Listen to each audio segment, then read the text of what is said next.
Assalamualaikum warahmatullahi wabarakatuh. Apa khabar anak-anak didik semua? Ustazah harap semuanya berada dalam keadaan sihat sejahtera dan sentiasa berada dalam lindungan Allah Subhanahu wa taala.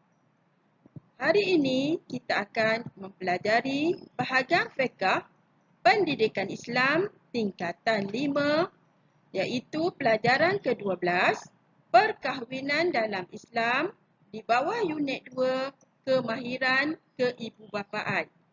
Pelajar-pelajar boleh merujuk buku teks muka surat 117. Okey, dah sedia anak-anak semua? Sebelum itu, Ustazah ingin menerangkan bahawa tajuk ini memfokuskan tentang tanggungjawab suami, tanggungjawab isteri, tanggungjawab bersama suami isteri dari segi akidah, ibadat dan akhlak. Terdapat juga doa-doa yang perlu diamalkan selari dengan objektif pembelajaran iaitu berazam mengikuti sunnah Rasulullah sallallahu alaihi wasallam dalam hidup berkeluarga secara beradab dan istiqamah. Baiklah anak-anak, kita akan teruskan pelajaran kita tentang tanggungjawab suami. Sebenarnya, tanggungjawab suami ini banyak. Tetapi, kita akan fokuskan kepada 5 tanggungjawab utama suami iaitu yang pertama, menyediakan segala keperluan asas untuk isteri dan anak-anak mengikut kemampuan suami. Yang kedua, memberikan kasih sayang, belas kasihan serta nafkah batin bagi memenuhi keperluan suami isteri. Yang ketiga, memberikan layanan baik kepada isteri seperti tutur kata yang baik dan perlakuan yang sopan. Yang keempat, memberikan ilmu pengetahuan dan didikan agama secukupnya kepada isteri dan anak. Dan yang terakhir, yang kelima, menyelesaikan mahar yang belum dijelaskan.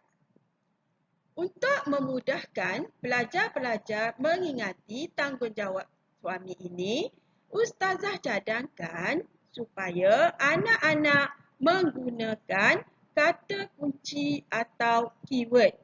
Okey, contohnya yang pertama keperluan asas, yang kedua kasih sayang, yang ketiga layanan baik, yang keempat didikan agama dan yang kelima menyelesaikan mahar.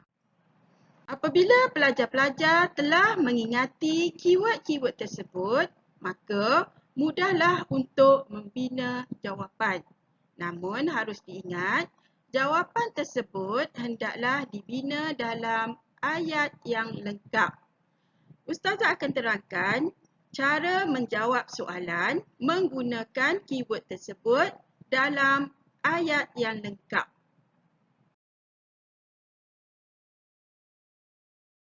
Ada soalan-soalan yang telah disediakan. Soalan-soalan ini biasa ditanya di dalam peperiksaan. Sebelum kita menjawab soalan-soalan ini, kita perlu memahami kata tugas yang terdapat di dalam soalan ini, iaitu apakah, nyatakan, berikan, senaraikan, jelaskan dan terangkan. Setiap kata tugas ini mempunyai teknik menjawab tertentu. Okey, kita tengok soalan yang pertama. Apakah, nyatakan, berikan, senaraikan dua tanggungjawab suami. Untuk kata tugas ini, kita tidak memerlukan kepada jawapan yang panjang. Memadai pelajar menjawab, menyediakan keperluan asas. Untuk soalan kedua pula, jelaskan dua tanggungjawab suami. Untuk kata tugas ini, pelajar perlu menjawab jawapan dalam ayat yang lengkap dan tidak tergantung. Contoh jawapan yang tergantung menyediakan keperluan. Ayat ini dikira tergantung kerana tiada penjelasan tentang keperluan tersebut.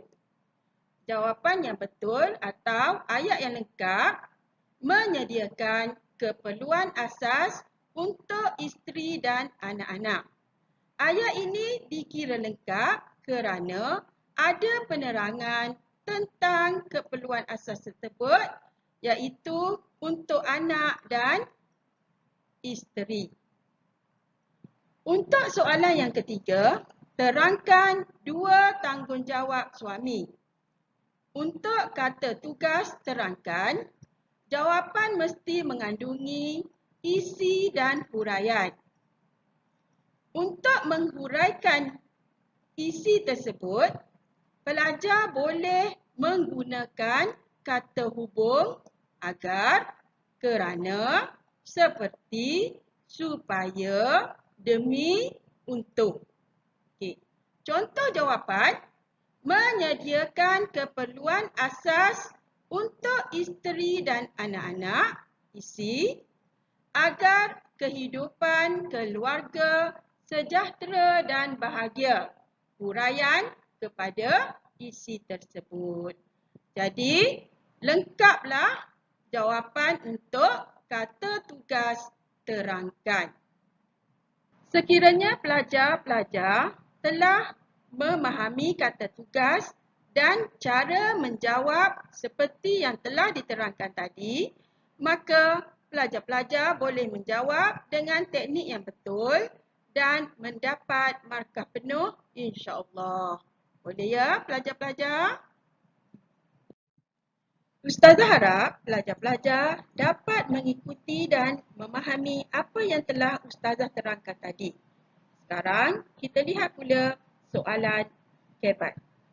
Untuk soalan kebat, biasanya mempunyai stimulus dan juga soalan. Untuk menjawab soalan kebat pula, kita memerlukan kepada 4 perkara. Yang pertama, isi, huraian, huraian lengkap dan juga kesimpulan. Okey, kita tengok contoh soalan. Suami wajib menyediakan segala keperluan asas untuk isteri dan anak-anak. Stimulus. Okey, soalannya, apakah yang perlu dilakukan oleh suami bagi memenuhi keperluan tersebut memandangkan ekonomi keluarga semakin merosot disebabkan pandemik COVID-19. Sebelum kita menjawab soalan ini, kita perlu memahami apa kehendak soalan.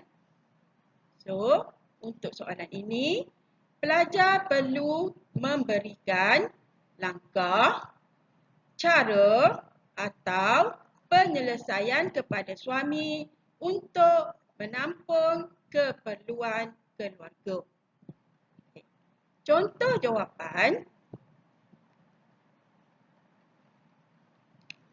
suami perlu mencari pelbagai alternatif untuk menampung keperluan keluarga, isi, contohnya membuat pekerjaan lain bagi menambah pendapatan yang sedia ada.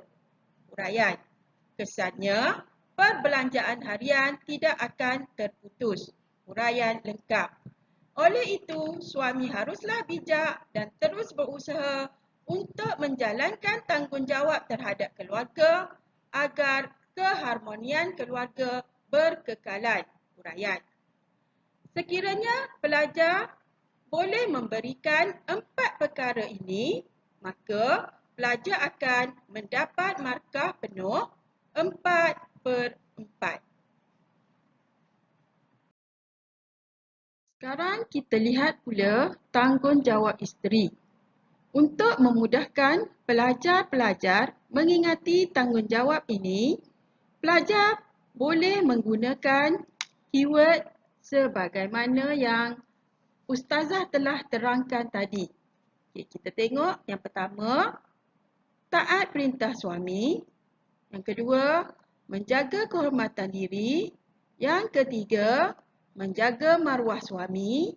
Yang keempat, menyenangkan hati suami. Yang kelima, mendapat izin suami. Pada tanggungjawab khusus, suami dan isteri, mereka juga mempunyai tanggungjawab bersama sebagai ibu bapa kepada anak-anak. Tanggungjawab ini dipecahkan kepada 3 aspek, iaitu tanggungjawab suami isteri dari segi akidah, tanggungjawab suami isteri dari segi ibadah,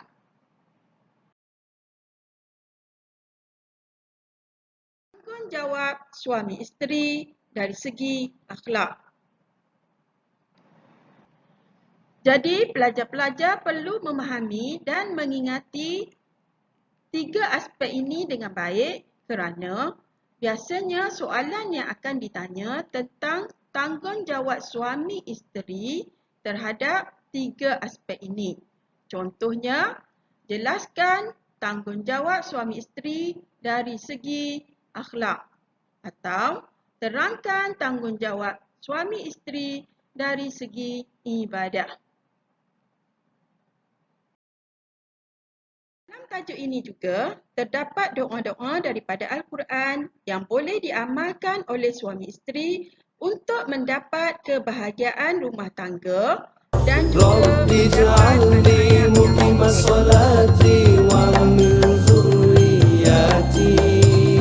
Ya Allah, jadikan aku dan zuriatku mendirikan salat. Dapat mengamalkan doa-doa ini dalam kehidupan seharian. Kita telah sampai ke penghujung pelajaran kita hari ini.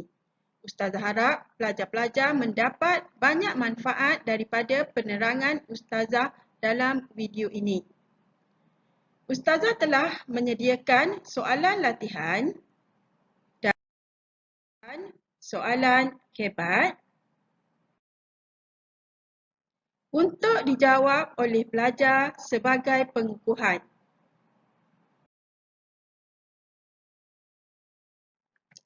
Sekian dahulu untuk video kali ini.